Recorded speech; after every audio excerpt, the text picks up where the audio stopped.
planetary position in physics and astrophysics on the University of Toronto Scarborough campus. And our speaker today is Vlad Lira, who is a Sagan Fellow at the NASA JPL campus. Vlad is undergraduate at the Federal University of Rio de Janeiro in Brazil, and then went to Uppsala University where he did his PhD, and he's held a number of postdoctoral positions after that, and he's going to tell us today about the title, which you can read, Formation and Retention of Planets and Disks.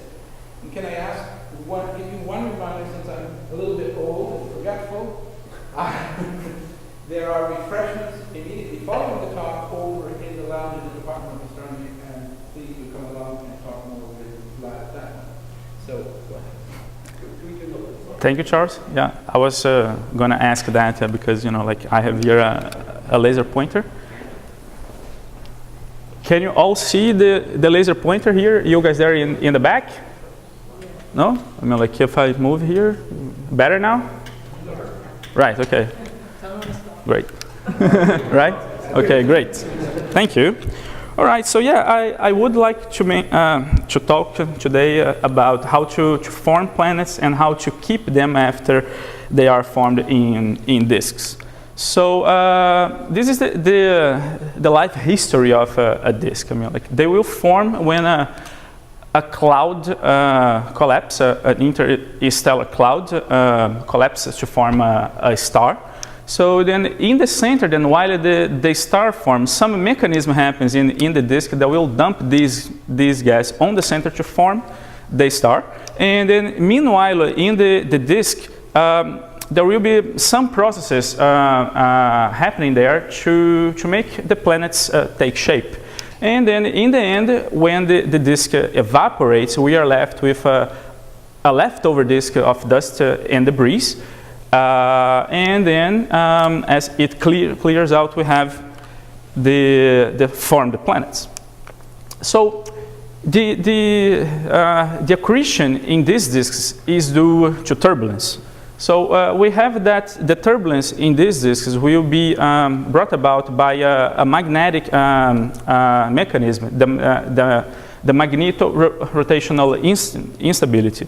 The way that it happens is that we have that in the disk, the orbits will be Keplerian, so that the outer orbits rotate slower than the inner ones. So then when you have a magnetic field connecting two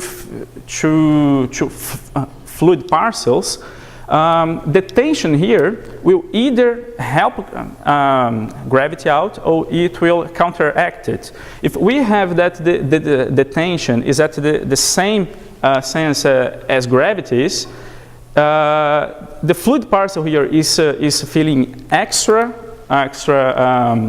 gravity, so then it will gain energy and then move outwards. The opposite will happen to this one here, where the tension is actually counteracting the gravity. So the fluid parcel feels less of a force, then it will move slower. If it loses momentum, it will sink.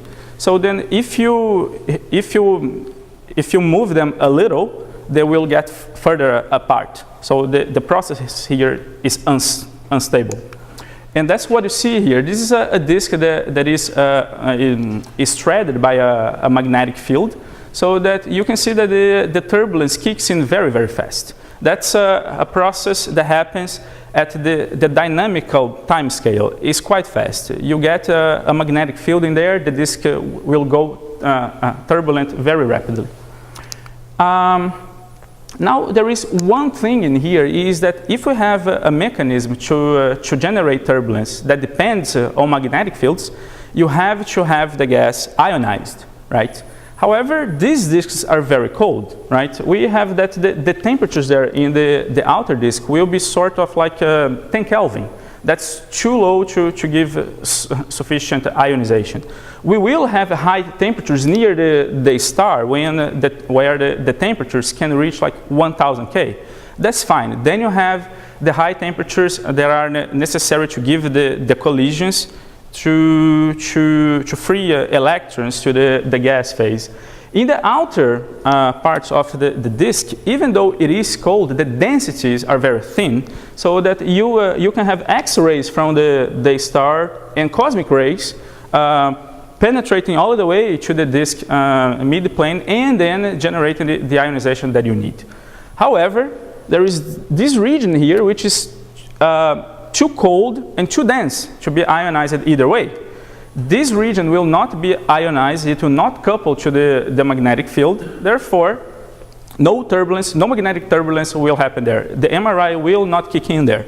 So if we need accretion to keep happening through that region, we have to have some hydrodynamical source of turbulence independent of magnetic fields. One of these possible mechanisms is through vortices. Now, vortices is a ubiquitous phenomenon. We see them everywhere. In the atmosphere of Jupiter, you see them as hurricanes on Earth atmospheres. You see them as whirlpools in the ocean.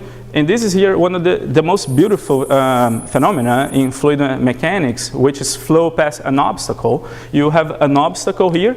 The vorticity that is generated at the boundary will be seen in the wake. And this process happening at the atmosphere. We have here that the obstacle is an island, the Taylor column over the island. So then the flow goes around the column and also generates this wake here. Now, there is one thing, is that vortices are very easy to break when you go to 3D. It's very easy to form them in 2D. But when you pass to 3D, that's not really the same. I mean, like this is a 2D run. I mean, like you have here an evolution in time. You can start with noise and then let it go, and then in the end, then you will see that you form some vortices. If you try to play the same game in 3D with just noise, you get this. Nothing happens. The main thing here is that you have different cascades. In 2D, you have that energy goes from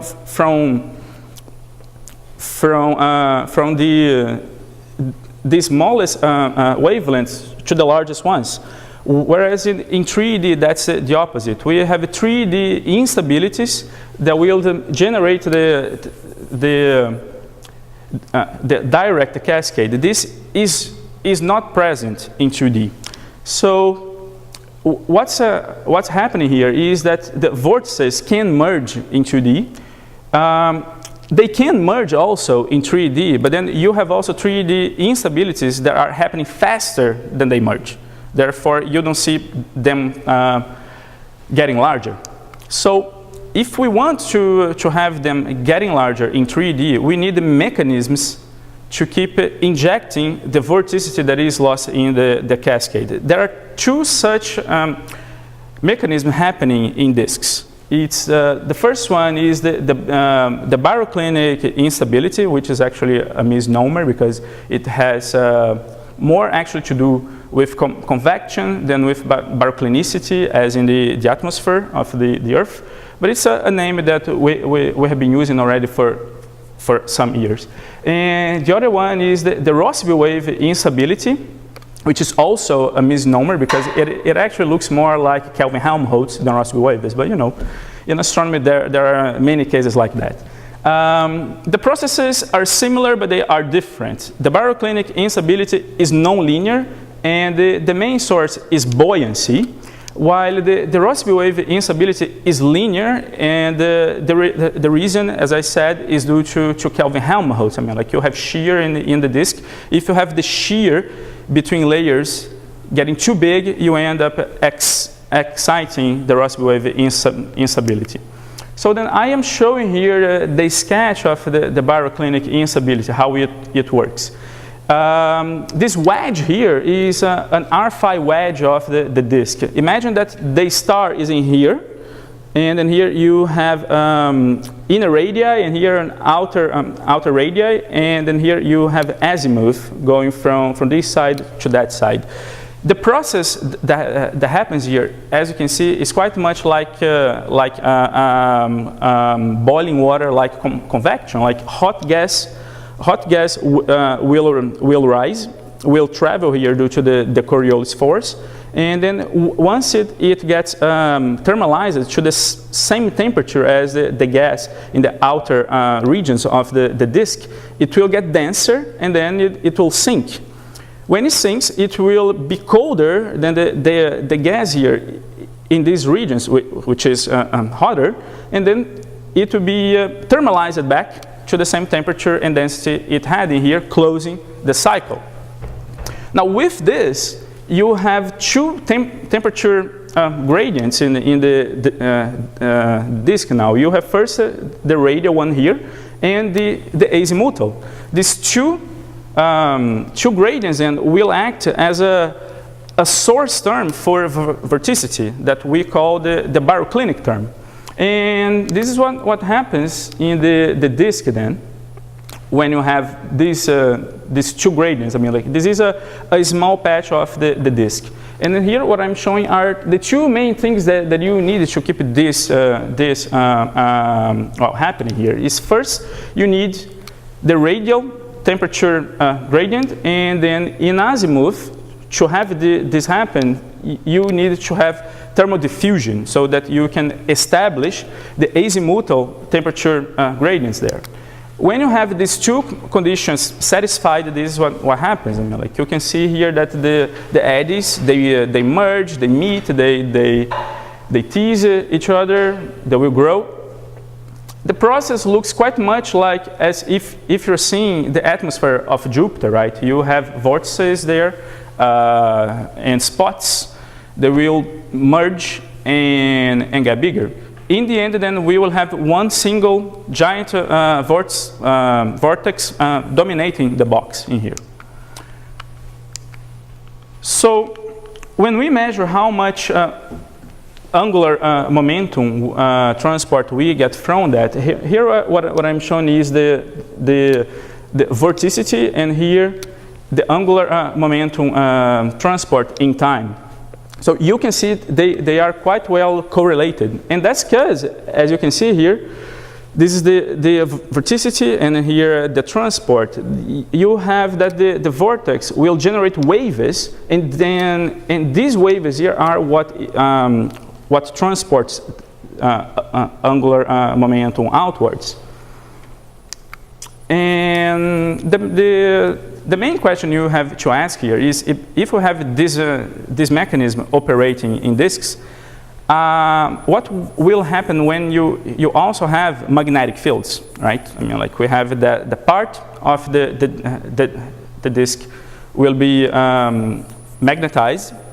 So then we have to insert this into the paradigm of magnetic disks. And what one sees is that if you have a vortex that in a hydro model can keep going all the time, because it's in equilibrium between the vorticity, which is created by the baroclinic instability and lost due to the cascade. Once you add a magnetic field, then you have this. I mean, the turbulence in the box will completely overwhelm the vortex, and the whole thing then will look quite much like a box with just the MRI. So the conclusion that we get is that baroclinic vortices do not survive magnetization, which is awesome. I mean, like, we have everyone happy. The active layers will not be modified, and we have the mechanism we need to generate accretion through the dead zone. Now, the other way to generate vortices is through Kelvin-Helmholtz, as I was saying, Rossby wave instability. We can see that also in clouds. I mean, like, when you have too much shear between two layers, the waves then will grow into billows. And this thing is actually happening at the boundary between the active zone and the dead zone. What I'm showing here is a model where we model this transition. We have here is the density, here is the magnetic energy, and then here is the vorticity in the disk in 3 different times, 3 orbits, 5 orbits, and 50 orbits here. So what you can see here is that first then we have that the outer disk will have a high resistivity. I mean, like we added a high resistivity there, so that even though the magnetic field is there, it won't couple to the gas. What we see then is that the magnetic energy is quite well confined to the active region here, and then we have waves going from the active zone to the dead zone, and then at later times you see then this giant vortex happening here at the dead side of the transition. And this is how it goes in time. We see here, it's the density field in the disk.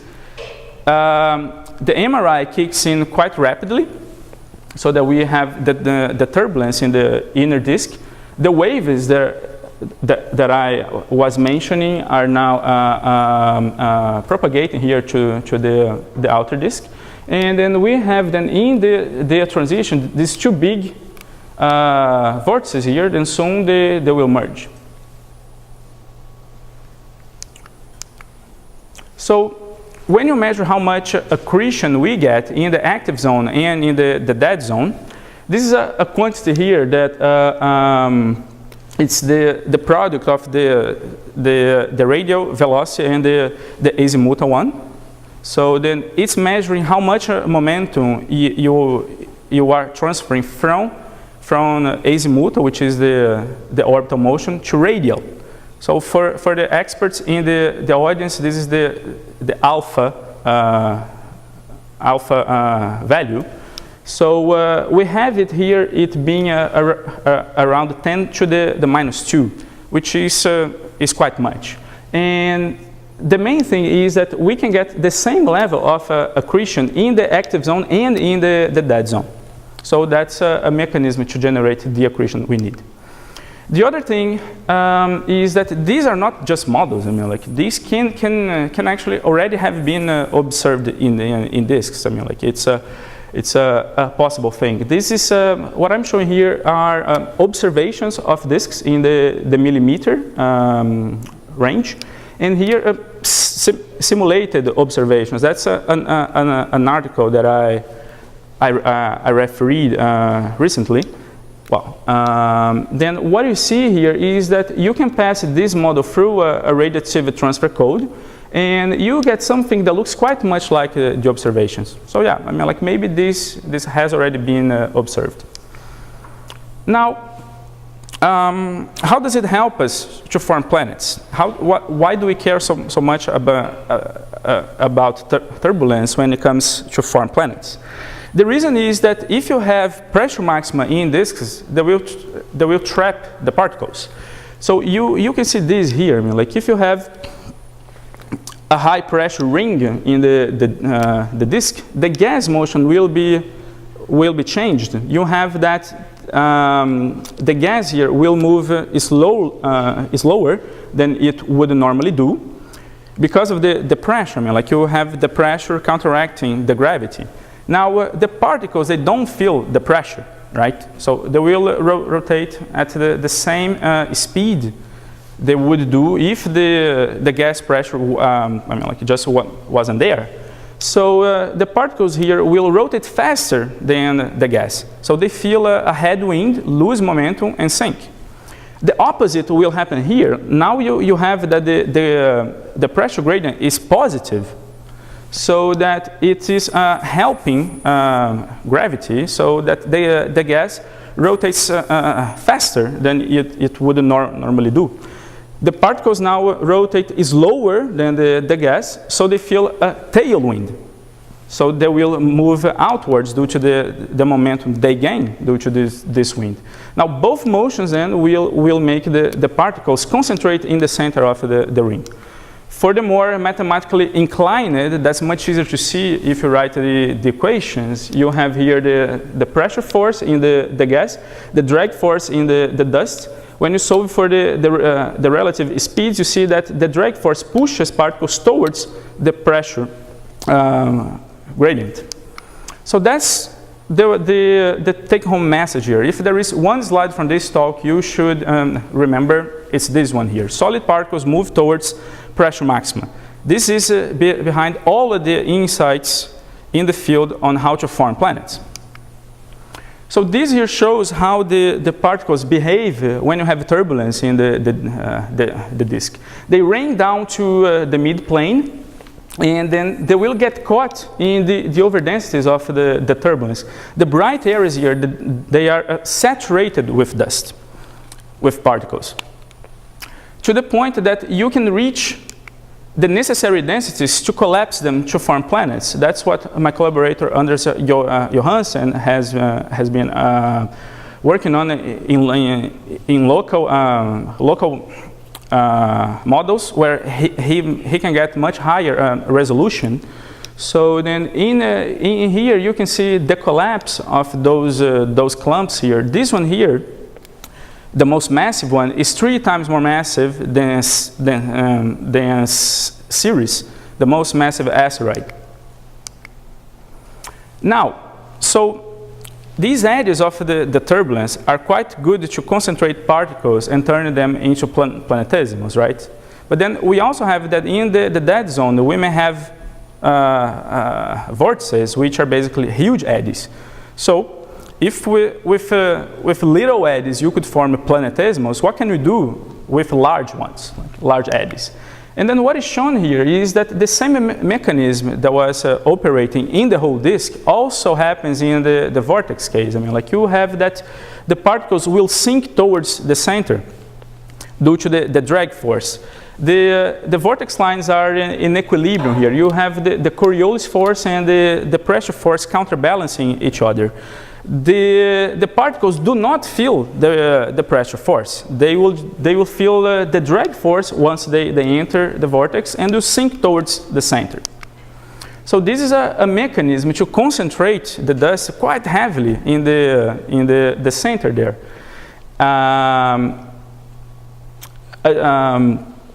Achieving also the densities that we need to form planets. That's what is shown here in this model. That's the particles in a model where we had a vortex in the gas phase. As you can see, the particles here, they concentrate quite heavily in the center. In the end, then the concentration is so big, they end up disrupting the vortex. Now that doesn't matter, because way before that, we had already reached the critical densities to form planets. And that was supposed to be a video, there's no playing. Right, sorry about that. And then here we have the mass spectrum of planets formed in the same kind of model, now with gravity, so that the particles can collapse onto planets. We form here more than 300 bound objects. This is how many objects we had in each beam of mass. So here is the moon mass, Mars mass, and Earth mass. We formed like hundreds of moons, dozens of Mars, and here some Earth mass objects. So that's a quite good way to form the planets. Now that we already have them formed, we have to ask the question of what happens afterwards. I mean, like what once they move, the migration of these planets through the disk. So there is one mechanism, one physical process happening here, which is evaporation of the disk. The photo-evaporation is a process that happens through the multi-million-year lifetime of the disk. What I'm showing here is the densities and the temperatures in snapshots from 1 million years, 2 million years, 3 million years, 4 million years, and it happens here quite fast after that. So what you see is that the disk thins and cools with time. This animation shows the perturbation to the... Yeah. Richard Nelson voice there. So then here you have an animation of the process that happens once the planets form, which is they will interact with the gas disk, exchanging angular momentum with it. The planet, which is this, once formed, will interact gravitationally, generating these waves. These waves and the asymmetries you have, that having one wave being denser than the other one, will interact differently with the planet. So which wave wins determines if the planet will migrate inwards or outwards. So in isothermal disks, the result is that the planet will migrate inwards invariably.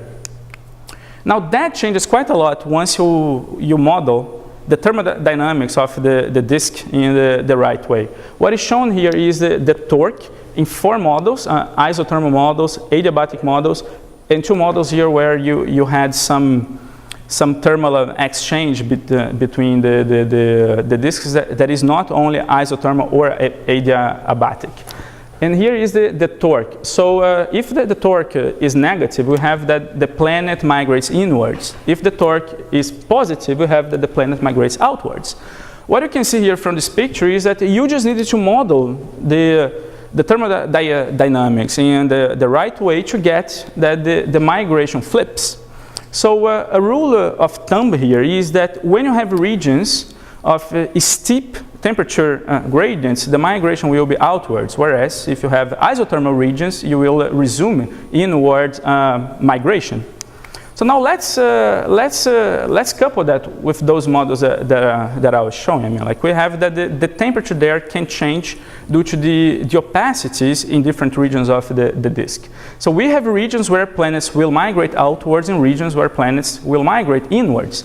Here I am showing the migration tracks within time for planets of 3 different masses. So this is 0.1 Earth mass, which is roughly the Mars mass, the Earth mass here, and then super Earth masses of 10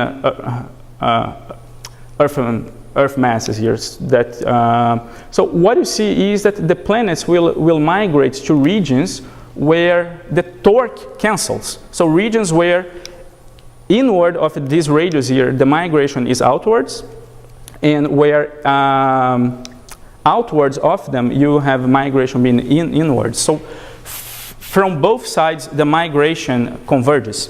Now, combine that with the fact that we also have the evaporation of the disk, right? So the disks evaporate and the planets are migrating within the same time. When you combine that, you see that the planets migrate to regions that also migrate inwards with time due to the fact that you have evaporation there. So the planets then will reach the radii of 0 torque, the convergent migration regions. And what you see is that at later times, they will be released. This one here, right, will be released into an orbit that doesn't change anymore with time. The same thing happens here too.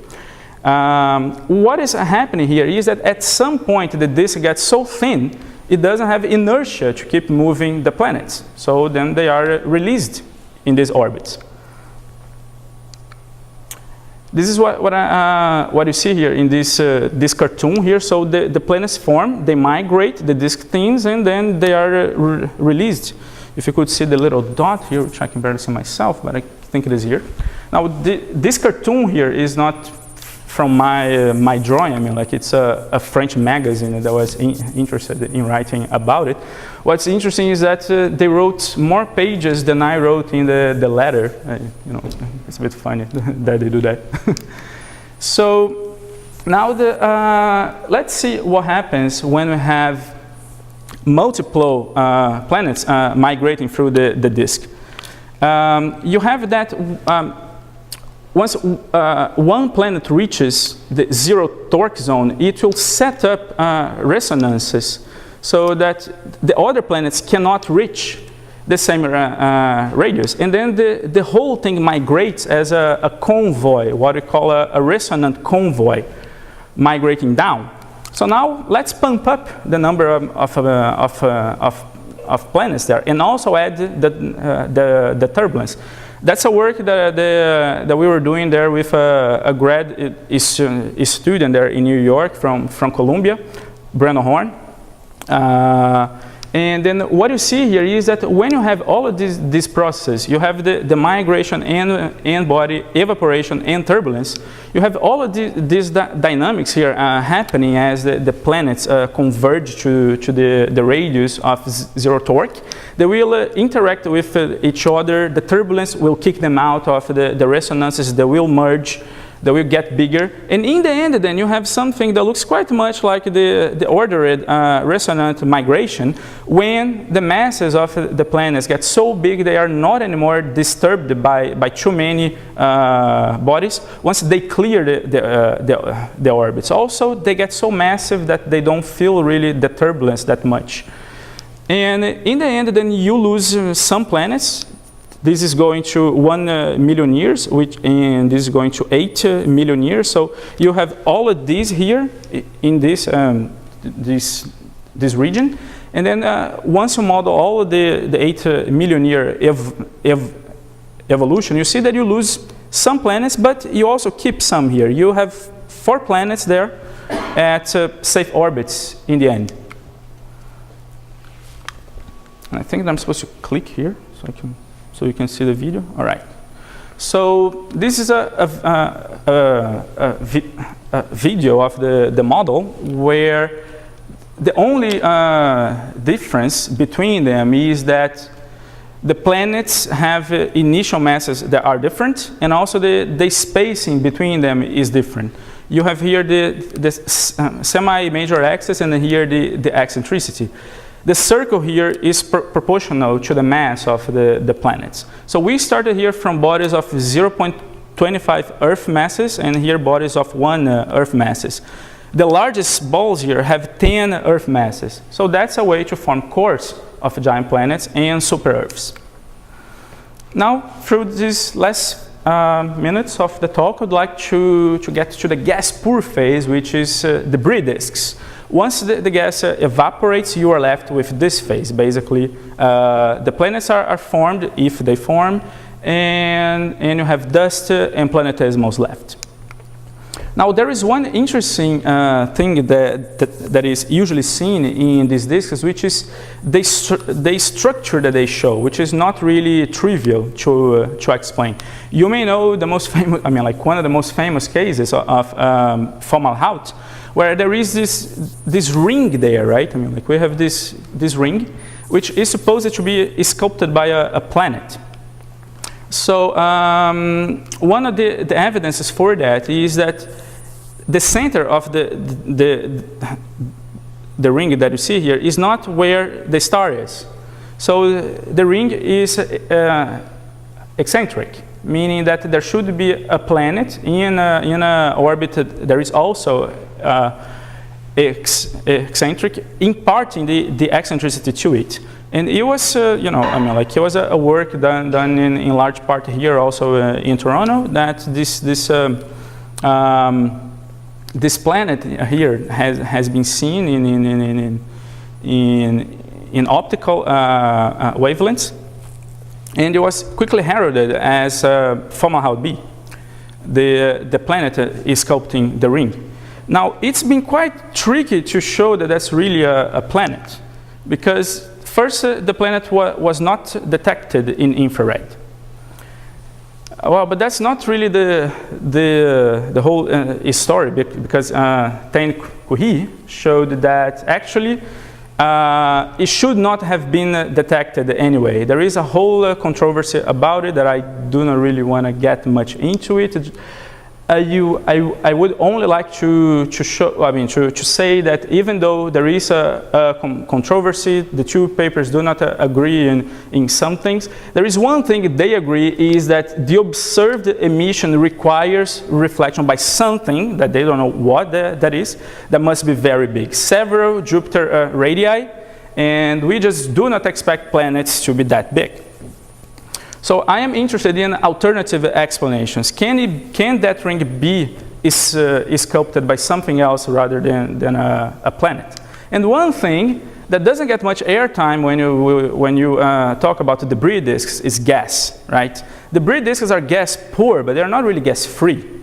So you have planetesimals there. There are comets, right? I mean, like you have comets there. The comets will outgas, right? So you have second generation gas in these disks. This has been seen here in the disk of beta pictures. Here is work by Ricky Nielsen. That's not the first detection of gas. That's just the most recent one.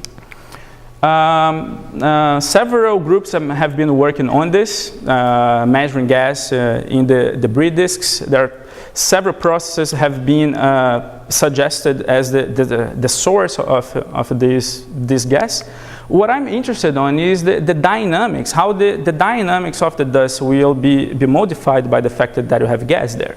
So this has been shown back in 2005 that there is an instability when you have gas in the debris disks. What I'm showing here is in distance, and here the dust density in time. You have here several snapshots of the dust density.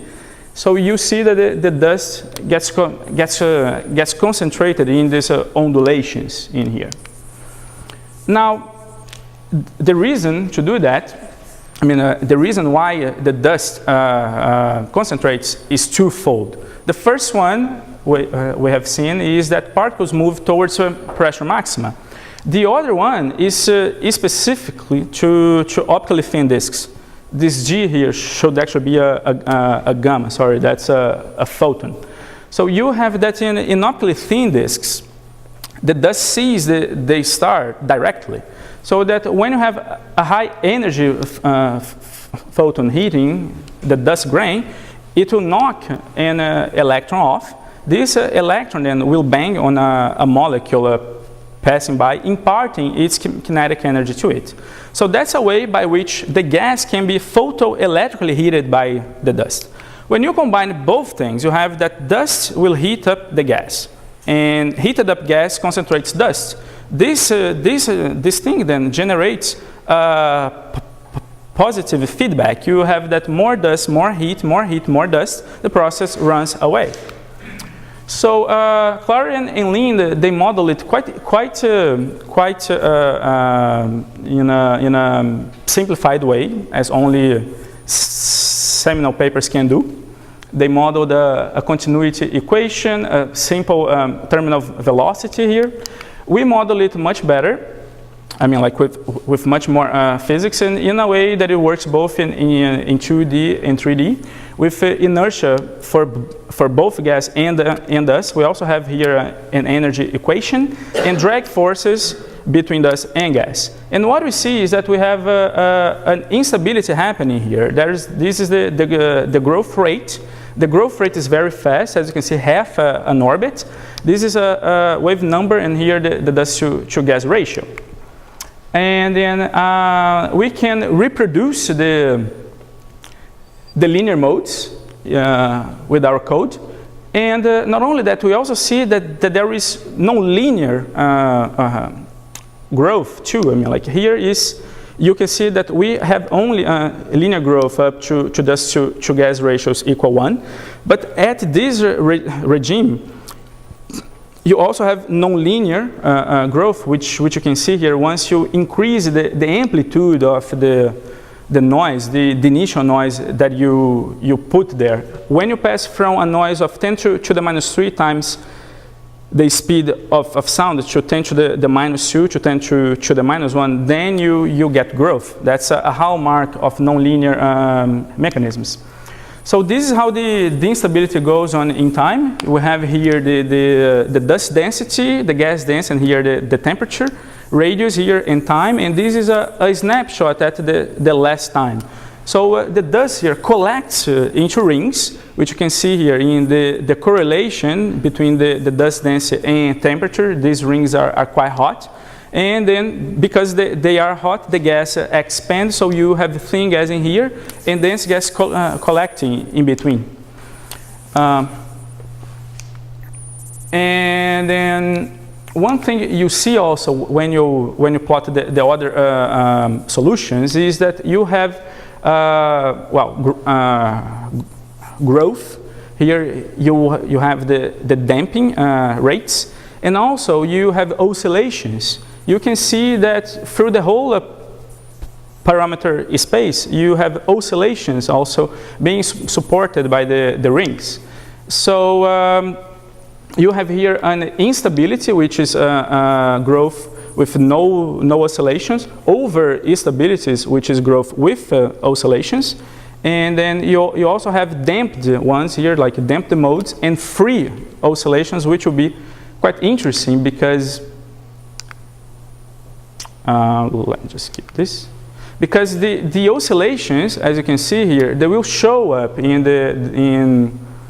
the disk when you model it. This is a 2D model. You have here radius and here azimuth in 3 different snapshots. So the system then will grow into rings, and then these rings will oscillate.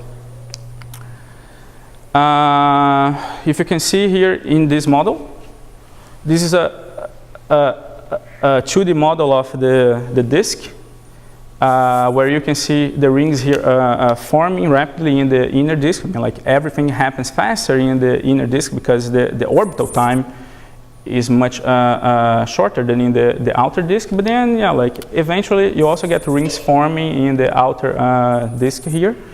And if we wait a bit, we are going to see that some rings here will start to oscillate. This is due to those free oscillations that we were seeing in the solutions. So as you can see here now, we have some rings wobbling. Now, if you only have access to one snapshot, if you couldn't see all of that dynamics, this is what you would measure. You would measure where the star is, you would see the oscillating ring, and you would measure where the center of the ring was. You would see that they are not at the same place, and you would be quite tempted to say that you had found evidence that there must be a planet there because the ring is eccentric. So in this 2 or 3 minutes that I have left, I would like to mention some things that I am working on right now, what I'm thinking about doing. The first thing, what's making me tick right now is to form planets in global disks, to form them by streaming in instability, which is the local model that I was showing before, that could form planets. To model that in the global disk, this is a disk with this method modeled in. And then you see here the distribution of exoplanets in mass here and radii. And then I'm quite interested to see if the spectrum of mass that we get from this model matches here, and if there is also a relationship between mass and distance once we consider the migration in that model that I was showing, also when we solve for the evaporation of the disk. The other thing is to form moons, right? We know that the planets form in disks around stars. Moons should form in disks around planets. Now that's something that not many people have been working on. There are many problems to solve there, and these will become a quite hot topic also in the future as exomoons get to be observable. I think that it's one of the directions the field will take. And the other thing is also to provide models that can be compared with ALMA observations. I want to model both the inner disk and the outer disk to get them and compare them, pass them through radiative transfer codes. I am collaborating with a group in Penn that have a quite good radiative transfer code. These are preliminary results that we got combining the hydrodynamics with radiative transfer here in infrared and in millimeter, and also we can get rotational vibrational lines of carbon monoxide, which can be seen by ALMA. So summarizing, then we have the collapse of a cloud. There will be outward transport of angular momentum through due to the turbulence. The dust then will concentrate in the overdensities of the turbulence, and then concentrating further and further, they can achieve the critical densities necessary to form planets. In the dead zone, we can have the excitation of vortices, which are much better actually to concentrate dust than just the turbulence was. And inside, then you can form the first dozens of Mars mass planets. We can have opacity transitions in the disk turning into migration traps where planets migrate to and they will stay there. As the disk evaporates, the planets will be released in stable orbits as the gas gets too thin to keep driving the planets around. And then during this, the antibody interactions will be enough to concentrate the planets further to form cores of 10 Earth masses. And in the end, then there will be debris disks after the gas evaporates. These debris disks are subject to a photoelectric instability that concentrates the dust in rings that are sharp and also eccentric. So with that, I end my talk and I'm open to take questions. Thank you very much.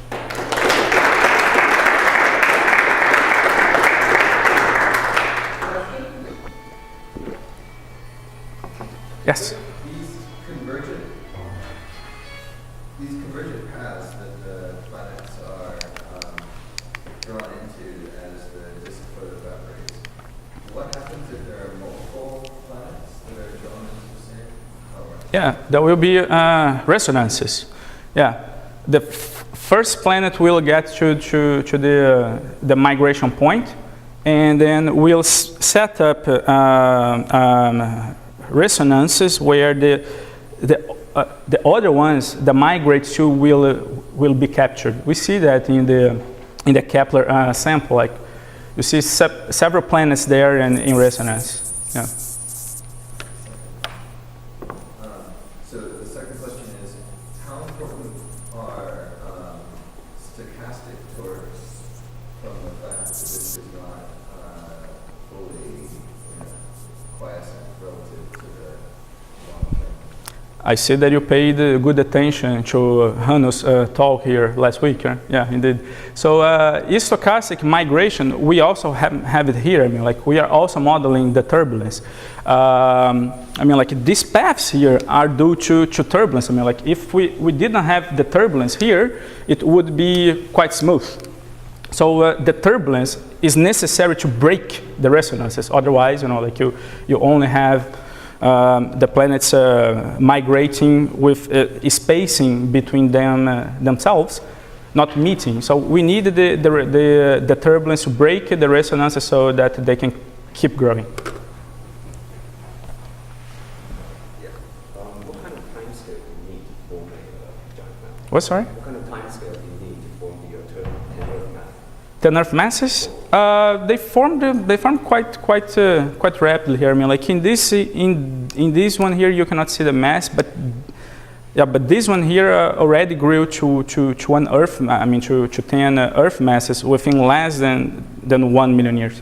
So this is at 20 AU. Yes. So this Yeah. is work at much larger distances, 50 or 100. Sorry. Does this work at larger distances? Like 50, At larger distances. 50, 100? We only modeled it up to 30, but I cannot see why it shouldn't work up to 40 or 50. I mean, like it depends also on the temperatures of the disk, because as you go to the outer disk, at some point the disk will get isothermal. So you only have inward migration, and so even if you form planets out there, they will have to migrate inwards. But that changes a lot with how much irradiation you get from the star. So the distance by which this mechanism works will be a function of the temperature of the star, basically. Yeah. It will be different from G stars to A stars. Perhaps you said this and I missed, but in the way you offset the ring, what was the gas to dust ratio you were seeing? Right. As you can see, I mean, we have here, well, growth up to dust to gas ratio equal 1. But we have also non-linear. Yeah, I mean, like I could test that you can get non-linear, growth of this up to dust to gas ratios of 10. So the breed disks, they should span the dust to gas ratio range of 10 to the minus 1 to 10. So we are in that range. You don't think so? Wow, that's a lot of gas. They have gas, yes, indeed. Yeah. They have gas, yes, indeed. 2,100 million stuff. They have gas, indeed. Yeah, it's not really primordial gas. It's a second generation gas that is there. If you see the models, from Zagorovsky, that's the dust to gas ratio you get from those models, and also the observations. Like there are some systems. What? Sorry? There's no way observations are measuring 1-to-1 gas ratios in We can talk later on. I mean, like I can show you the works. All right. In the same problem, so then if your ring is being caused not by a planet, then what is the cause of the optical signature that was seen? Aha, good point, indeed. Some of these rings here, later on, they break into arcs. Yeah. So you have both arcs and rings. And some of these arcs, they keep concentrating. I mean, like so you have a slow process to increase the wave number of the instability in azimuth in the non-linear case. So short answer: some rings they break, turn into arcs. The arcs keep condensing, and I could see in some models that you can get quite dense concentrations of dust, quite small and quite dense. So it's not, I mean, like in those models, I'm not saying that that's what's happening in formaldehyde. In some models that I could see, you get big blobs of dust, just dust, like not planets, but dust. Are there any special numerical techniques you have to consider if you're doing the streaming instability leading all the way to collapse? With regard to tracks and dynamic range and scale? Right. You cannot do that with fluids because, you know, I mean, like if you model that the dust only as a fluid, the concentration will get so big that the code basically will crash. I mean, like you cannot deal with the gradients getting too steep. So to model that, what I'm doing is that I'm treating the dust there, the particles, as Lagrangian particles in the mesh. So you treat the gas in the grid and the dust in I mean, like as particles. And basically, when they collapse, you end up reaching scales which are smaller than the grid, right? So in that case, we are not doing anything specifically. What we're doing is that we are checking convergence. I mean, like you increase the resolution of the grid, and you check if you get the same thing.